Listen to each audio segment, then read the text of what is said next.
kumita. Alam nyo bang sa edad kong 21 years old, di kumikita ako ng 65k to 100k monthly. Buti na lang talaga sinubok. Guys, nakita nyo na ba yung ganitong ganitong style ng kitaan daw no? Pero feeling ko talagang scam to. Pero curious ako anong mangyayari sa loob. Kaya nakapagpatayo na ako ng Post natin. bahay. James Tracy. Alam nyo yun, kahit simple Tingnan mo yung lang, pangalan, ibuo James naman ang Tracy. pamilya. At saka nakabili na nga din pala Tapos ako ng 100 square meter na lupa. Pag pumunta ka sa Learn More, ganyan. Recruitment daw. Tapos yung link.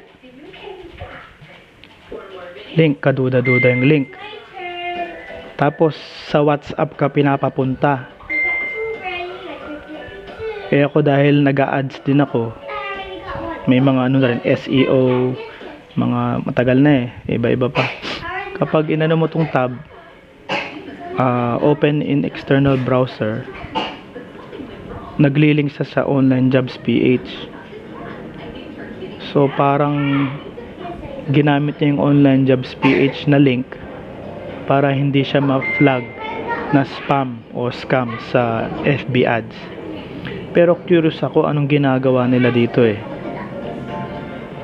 kung paano kanila i-scamin bandang huli.